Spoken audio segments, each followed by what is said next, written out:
Hey everyone, this is Dr. Karen, and I'm so excited to have you with me today because I'm going to show you the key to building your students' academic language skills in just 30 minutes per week. So you're probably wondering why and how I'm showing you how to do this in that specific time frame. Well, it's because if you're an SLP working with the school-age populations, especially if you're actually working in the schools, that's probably all the time that you have. And the reason that I was able to figure this out is, well, because quite frankly, I had to, because I was working in the schools. Now, I'm guessing if you're here, you might be currently treating students with language impairments, and in the past, or maybe currently, you feel like you're falling short in helping your students meet their goals on their IEPs, or you've had students that have really struggled in school even though they've been coming to see you in therapy for a really long time. Nothing is more frustrating than feeling like what you're doing isn't making any difference. I'm here to tell you that if you've experienced this, it's not your fault. Many times we feel like we're trying to teach our students so many things that we end up jumping around from skill to skill and we don't make progress on any of it. And to make matters worse, no one ever really gave us a system or protocol for treating language disorders, which means we've been left to figure it out on our own. And let's be honest, we don't have a lot of free time to do the research for something like this. Part of the problem is that no one we work with really understands what we do, which means they let our caseloads get bigger and bigger. And even when we consult with experts in our own field, we can't really get a straight answer about what we're supposed to be doing in the schools. But I'm here to tell you that there is hope because there's a pattern to these cases where students are just stuck and no one else knows what to do. And oftentimes you are the missing piece. And I want to show you exactly where you fit and why you can be the hero here. That's why in this training, I intend to show you why the only way for you to exponentially bridge the gap in your students' academic skills is to build their vocabulary. I'll also show you why the essential first step to building vocabulary is teaching the right words. And finally, you'll learn why the best qualified person to pick those high quality words is you. Now, I've experienced these struggles firsthand when I started working in the schools. I actually planned to go into a medical setting, but when the best option geographically for me was to work in the schools, I took the job, but planned to get out as soon as I could. And the reason I didn't want to work in the schools is because I did not want to deal with language therapy, because I just flat out did not get it. So when I first started, I ended up just grabbing random things off my shelves and guessing at what I should be doing. But during my first couple years, I got asked to be part of the student problem-solving team in my district that got all of the academic and behavioral referrals. And during that time, I started to notice a clear pattern with all the students who had language concerns. But before I tell you any more about that, I just have a quick couple questions for you. If someone gave you a blueprint for choosing the right skills to target in therapy, do you think you could actually be able to help some of these language cases who've been stuck in the same place forever? And what if someone actually took the time to really understand you and clarified what an SLP was supposed to be doing and what would make you different from a teaching assistant, teacher, or special ed teacher? If somebody did that, do you think that you'd actually have the skills that you need to make progress and help your students in your direct therapy time? Do you think you could be that one person that could make a difference if someone actually took the time to give you what you needed? If you answered yes to any of those questions, or if you at least wanted to believe that they're true, keep listening. So let me move on to those patterns I was seeing. Now, I found that as I got referrals for language, there was one thing in common that the teachers were saying, and it was that the students who were struggling didn't have the vocabulary skills needed to be able to keep up with what they were doing in the classroom. So this could mean they didn't understand the contexts of stories they were being told, or they had word retrieval difficulties, or they just plain couldn't keep up with the content area concepts covered in subjects like science or social studies, or maybe even math. And many of these students were coming out low in vocabulary when I actually went through the formal evaluations as well. So this is where I started to realize that I needed to forget about all these random little splinter skills I was trying to piece together and instead focus on the big picture so that I could actually hit the problem at the root cause. When I did some more research, I found that there's a reason that some of these kids with low vocabulary skills struggle to learn to read and spell. Let me ask you this. Have you ever found that when people are talking about something and you're not really familiar with the topic, you tend to zone out? Or if you read something that has really difficult terminology, you have to reread it a million times and then you still don't get it? That's because we need to be able to comprehend at least 90 to 95% of the words in a text in order to be able to understand it.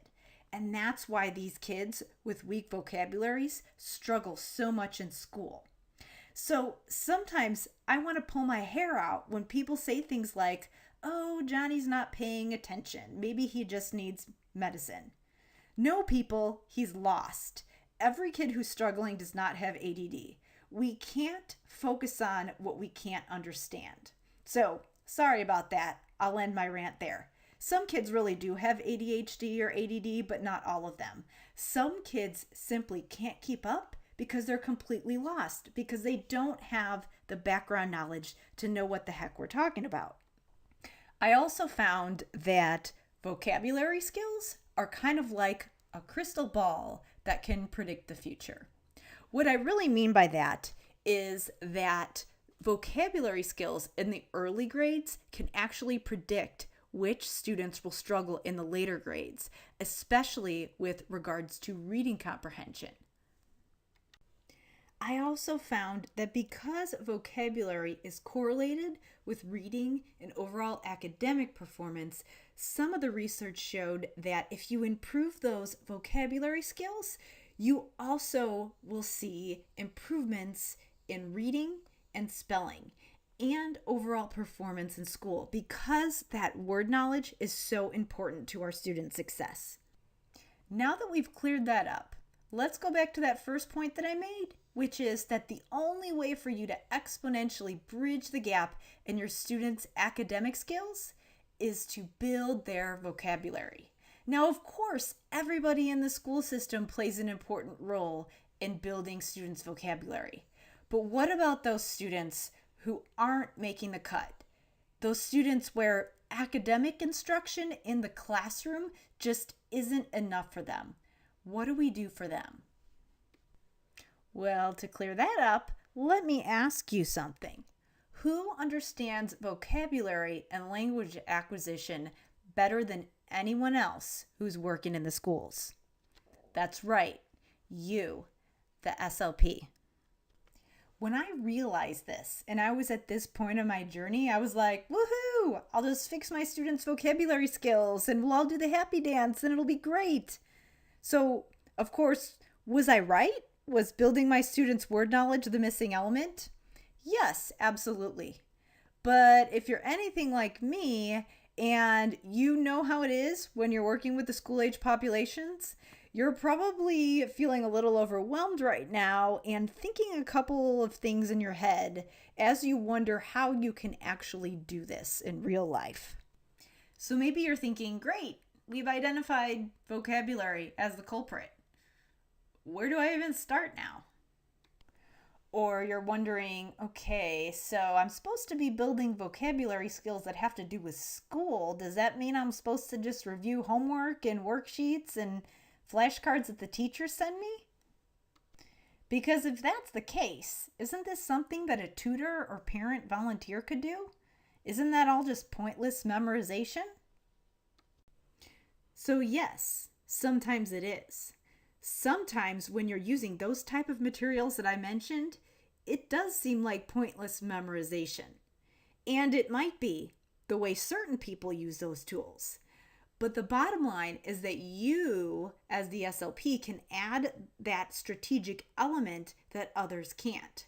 So you might be using some of those materials, but it's how you use them and how you pick the right concepts that really matters. So that's what you can do best. Essentially, what it comes down to is that even though you want to add that extra element of support, you can't do it all. You can't teach students everything that they need to know. So we want to be highly selective about what we're teaching our students because we want to teach them things that will help them teach themselves. So we want the concepts that we teach our students to help them learn independently when they leave our therapy room.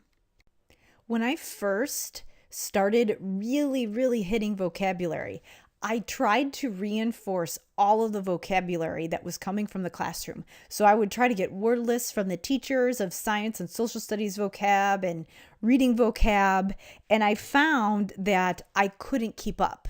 I couldn't even play email tag with the teachers in enough time to actually get all the words and have a session planned out, because sometimes by the time the teacher and I would communicate, they'd be past the unit anyways, or past the lesson.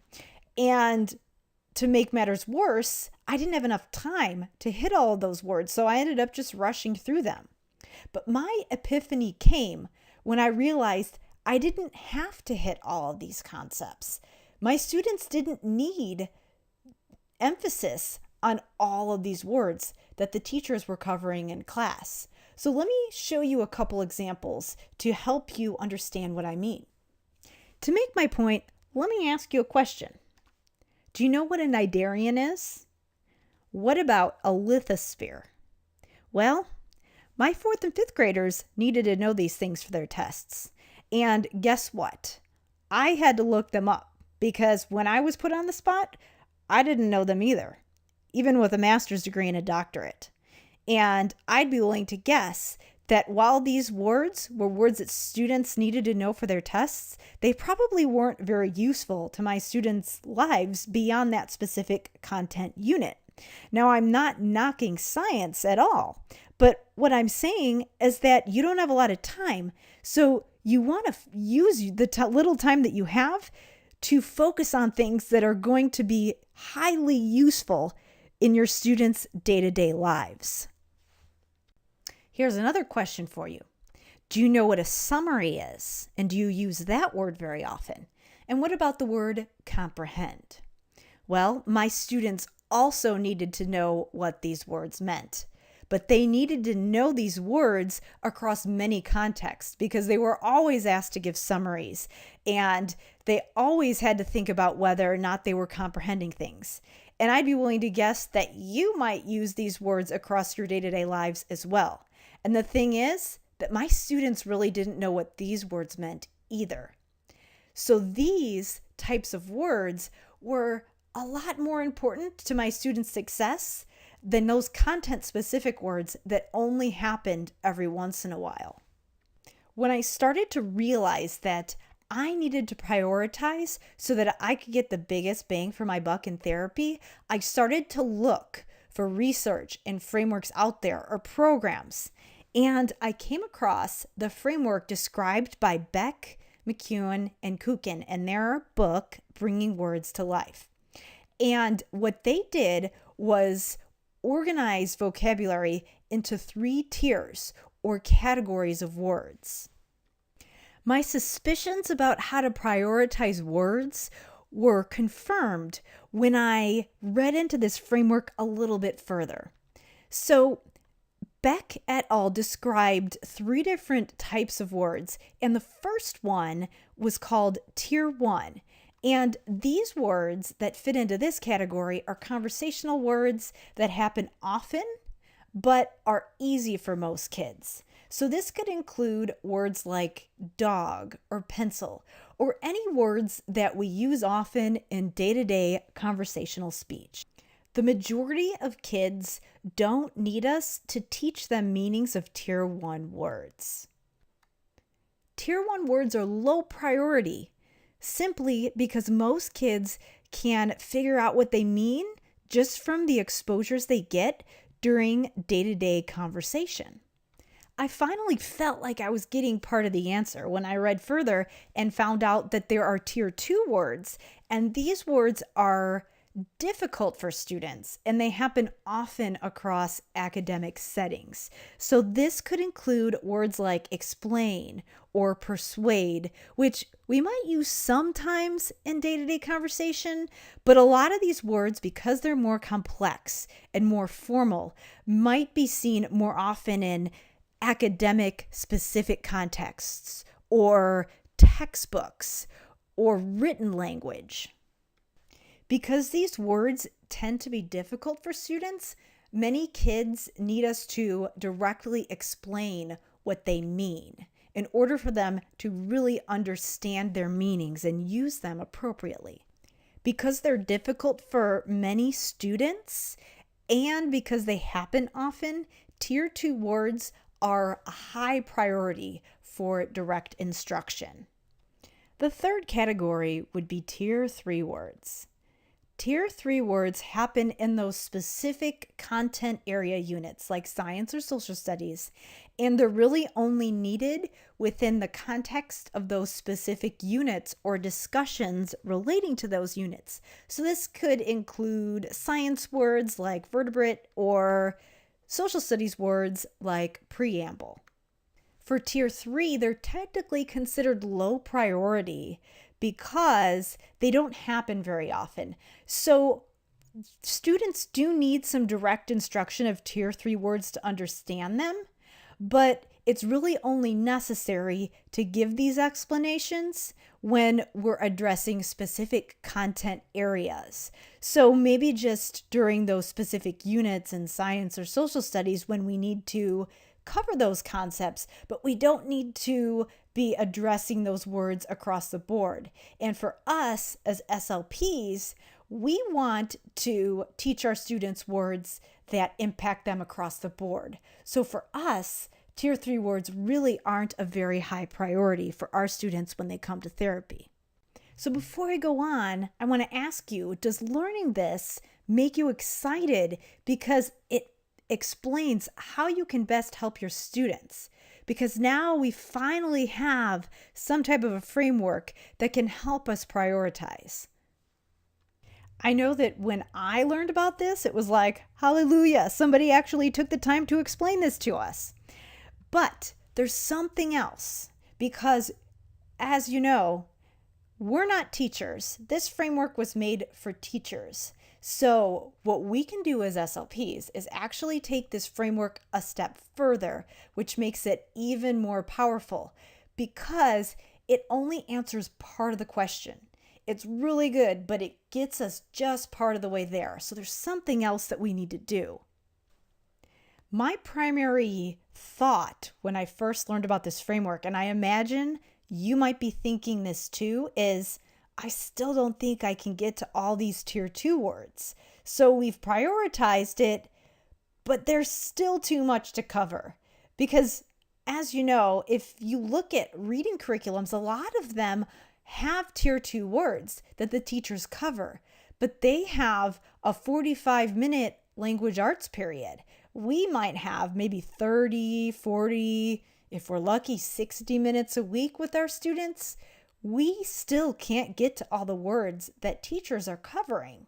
So we need to take this a step further when we narrow the words down. In addition to that, there's another issue that comes up too. You might be thinking, but my students don't understand the Tier 3 words. And the teachers want me to work on the Tier 3 words. And they're sending these things to speech with my students and are asking me to work on them. What do I do? And you also might be thinking, sure, most students understand Tier 1 words, but my kids aren't most students. How can I work on Tier 2 words with them when they don't even get Tier 1 words? That's an issue too. When I actually took this framework and started using it in my therapy, I ran into these problems and questions too. The reason, obviously, that it didn't always work is because it was designed for teachers, and we're not teachers. We're therapists. So what we do is a little bit different.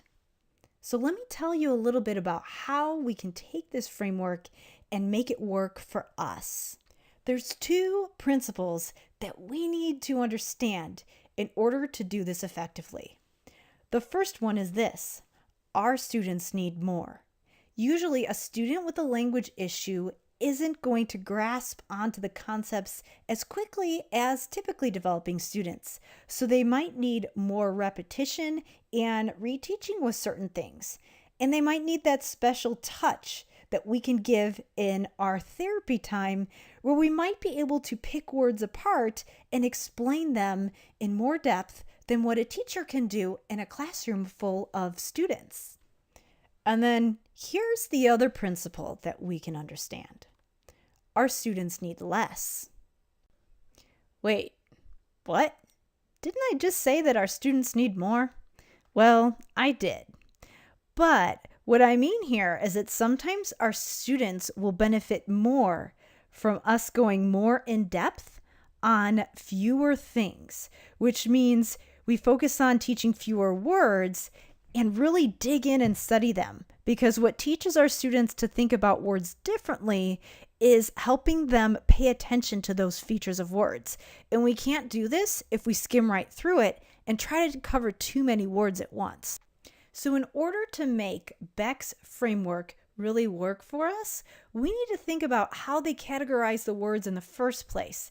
And we can do that by layering a framework that was defined by Longo and Curtis on top of it.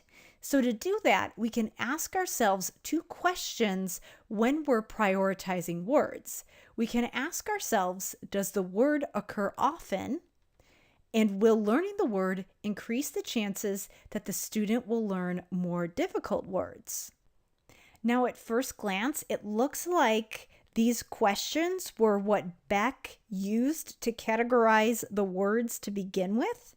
But the difference is that we're asking ourselves these questions again after the words have already been categorized. So your first step would be to look at Tier 2 words and see if you can narrow them down even further using these questions to a number that you could realistically target within a 30 to 40 minute time frame each week.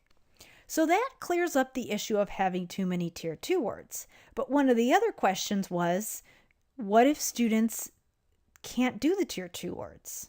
Well, if that's the case, because you're the language expert, you can actually use this framework to see if your students need work in Tier 1. So as you're asking yourself these questions, you also want to think about whether or not those words are even appropriate for your students, because there is a chance that you might need to back up and work on Tier 1 words. So when you're asking yourself the question of whether or not a word is occurring often, but also whether or not a word is difficult for your students, if you can say yes for Tier 1 words, then that might be the place that you need to start for your students. So it's a little bit different than just the students in the standard population who are pretty much always going to be working on Tier 2. You might be spending a lot of time in Tier 2 simply because they're highly academic, but there are certain times for your students that you might need to individualize further and go back to these easier words. And that's why this is a little bit different for therapy, because it's more individualized than what the other kids are getting in the standard curriculum. And because you're the language expert, you are the one that's able to do this and figure out where your students need to be based on what words they're struggling with. So we've already talked about how vocabulary is the key to building our students' academic skills, but I want to go back to that second point that the essential first step to doing this is teaching the right words. In other words, we have to understand where a student is currently functioning in order to be able to take them to the next level. So that's why your expert lens is so important here. But then there's one more question. What about tier 3 words? Now, I'm not saying that you can't ever mention tier 3 words in therapy or work them in somehow, but again, they're probably not going to be as high of a priority as those tier 2 words, and maybe even for some students, tier 1 words. So all I have to say here is that sometimes it's okay to say no if a teacher asks you to work on something that's really not appropriate for your students. If you can't say yes to both of Longo and Curtis's questions, then you can't really justify spending therapy time targeting it. So I know it can be difficult to turn down the requests of your coworkers, but having a clear process for doing so can really help you to do it confidently and to have a plan for doing something else instead. So a lot of times we might just do it and do what the teachers ask us because we don't know a better alternative. But now you do. So here's where you can really advocate for your students. So whenever you start to doubt yourself, remember that third point I made at the beginning, that the best qualified person to pick high quality words is you. Let me sum up those 3 main points one more time. So first, because we know that vocabulary is like a crystal ball that can predict which students will fail and which students will succeed, we know that the only way for us to exponentially bridge that gap in our students' academic skills is to build their vocabulary. And the essential first step to doing that is teaching the right words, because we know we need to prioritize, because not all words are created equally. Some of them are more useful than others. And finally, you're one of the best qualified people to pick those high quality words. And you are the best qualified person to pick high quality words for those students with language impairments. So now that we've covered this, does learning this make you feel excited about trying this with your students? And do you feel confident that you can give your students something that no one else can offer because of your unique set of skills? And do you think you could make this work for you? Do you think you could make this work for you if someone gave you lists of high priority words that are typically covered across the grade levels so you knew exactly what was happening in the curriculums? And if someone told you how many words you could realistically target each week depending on how long your therapy sessions are? And could you do this if you knew how to determine if students really know a word and how to evaluate your students' vocabulary so you know exactly where to start? And do you think you could do it if someone told you exactly where classroom instruction typically falls short so you knew exactly how to fill the gaps? And if you knew how to ditch that glorified tutor feeling so your hard-earned credentials don't go to waste and you don't end up feeling confused when you're trying to reinforce the vocabulary that students need to succeed in school. Do you think you could do this if you knew these things? And if all of these things sound good to you, could I take just a couple minutes to tell you about something I've created that does all these things for you? It's called the Vocabulary Foundation, and it's an online course for SLPs that will help you to choose the right vocabulary that will help your students succeed in school. The Vocabulary Foundation has 3 modules with 3 lessons each. So that's a total of 9 total video trainings. And in Module 1, I'll show you how we learn words and why this is different for our students with language impairments and exactly how you should approach vocabulary instruction for them differently than you would for other students in order to meet their needs. And then in Module 2, you'll learn how to distinguish yourself from the teacher and pick the right words for therapy, including the exact number of words per week you can aim to hit. And then in Module 3, you'll learn how to evaluate your students' vocabulary skills with both formal and informal assessments, so you know exactly where your students need work, including how we know if a student really knows a word or not. I've used the framework outlined in this course for a number of different students with academic vocabulary issues. So let me tell you about a couple specific cases so you can tell if this course is right for you and your caseload. So the first student I'll tell you about, I'll call him Nick. He was one of those mild speech and language only cases where he was really struggling, but he only got special education services from me. And when he was in kindergarten, his formal language scores were falling in the mid-70s for things like vocabulary and sentence structure. And he also was scoring below average on early literacy and numeracy skills. So his teachers were really concerned about his progress with the academic skills as well. And I focused on vocabulary and the specific techniques that I have mentioned for you today. And what happened over the next couple years was that by the time I reevaluated him in third grade, he was doing significantly better. And I found that his vocabulary skills and his overall language skills fell within the normal range. So they were in the 90s and higher. And he also was performing average in the math and reading skills that he was doing in the classroom. So I was able to dismiss him from special education services completely, which was awesome. So this framework works really well for those mild language cases where you know that if you just gave them a boost, they could probably go through school without special education services, but you're just kind of stuck. So it works really well for that kind of case. But there are always those students who we know that they need a boost.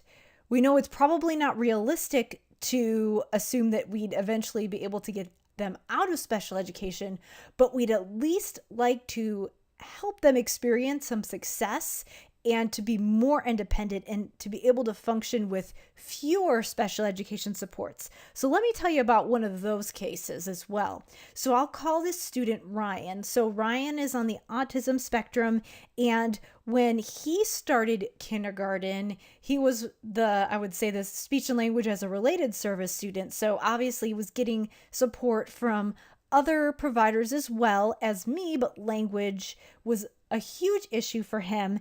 And his language scores across all areas were some of them falling in the upper 60s and low 70s in his vocabulary scores. And as far as his level of functioning, he needed to be in the special education class most of the day. And when he wasn't, he needed to be with a one-on-one aide. So he was significantly impacted. And over the course of the next few years, I used this framework with him when I was focusing on vocabulary. So I had to divide things up for him. He got 60 minutes a week. So for 30 minutes, I focused on social pragmatic language.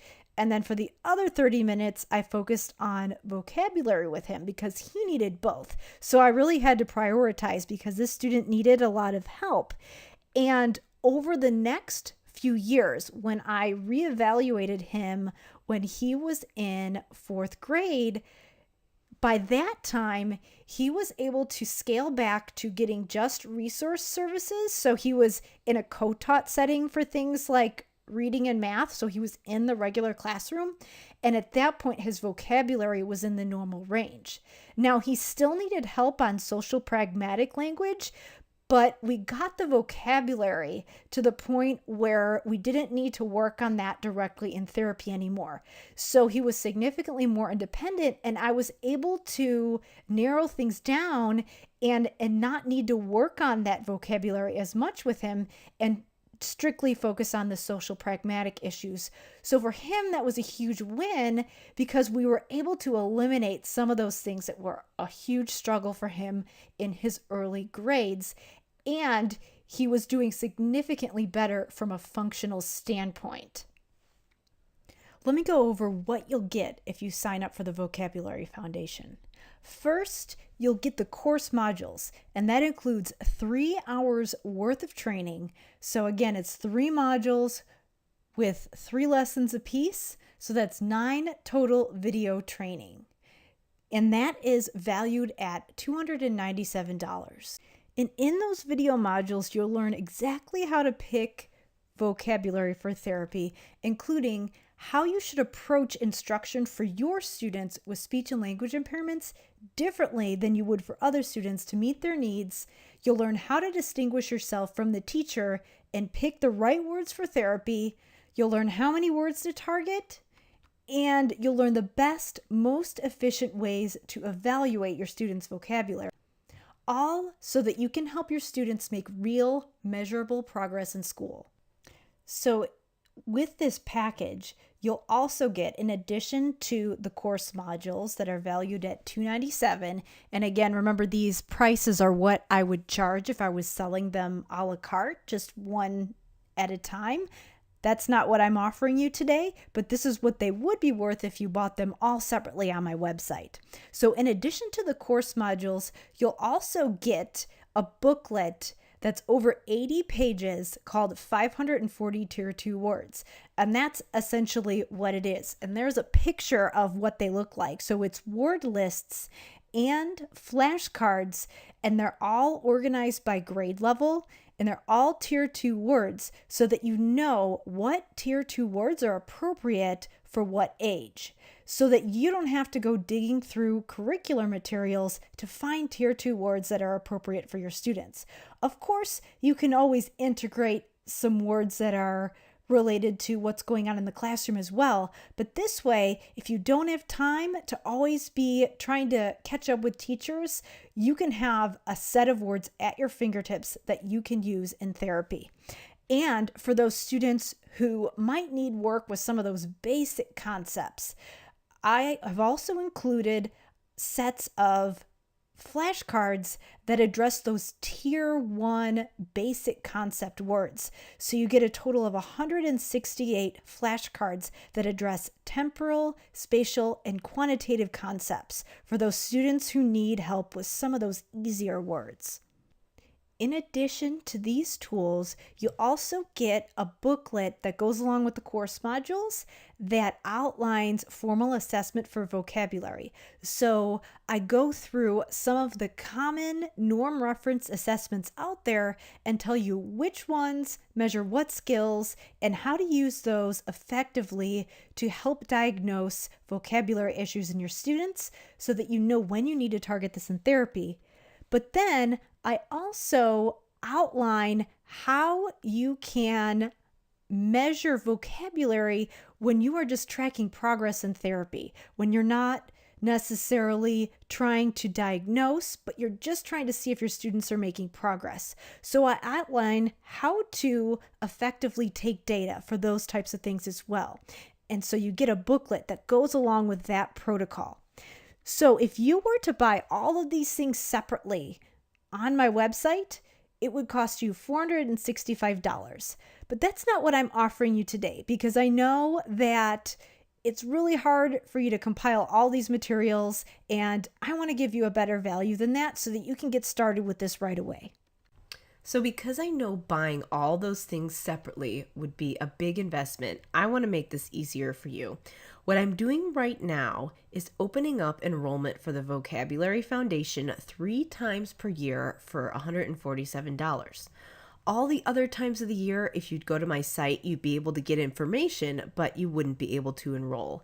And I limit enrollment to certain times of the year to make sure I can provide the best support possible during those enrollment periods. But as a special gift to you for signing up for my mailing list, I want to give you a chance to enroll for the next 24 hours for just $97. If you wait, you'll still be able to get in during a later enrollment period during those times that I open the course, but the $97 price is going to go away forever once the timer ticks down to 0. Now, of course, this isn't for everybody, so I want to make it really easy for you to make a decision and help you decide if this will meet your needs based on your caseload and your situation. So this course is perfect for you if you're scrambling to get your students' needs met in just 30 to 40 minutes per week, and you're not really sure how you can focus your therapy to address vocabulary, but you know you need to do it. Then it's perfect for you. It's also perfect for you if you're struggling to keep your therapy relevant to the curriculum and your students' needs. So you know that you need to be aligned, but you know that your students aren't meeting the mark, and you just want to figure out how to align things so that you can give your students what they need to succeed and catch up to their peers. This course is also perfect for you if you have students with mild to moderate language impairments who are drowning and you know they should be making progress and you're not really sure what to do next. And finally, if you're sick of second guessing yourself and you want someone to just lay it all out for you and just give you the vocabulary that your students need to become better readers and better spellers, then this course will absolutely meet your needs. Now, if you're working with students who are using AAC, who are primarily in life skills curriculums, and maybe they're minimally verbal, it might not be appropriate for that student. But if you've got those students with those academic issues and you know that they can do better if you just gave them the right boost, this course is designed exactly for those students. Now, I know that you're super busy and you might be worried about the time commitment, and that's why the course is 100% online and self-led, so that you can log in and rewatch at your own pace as many times as you need to.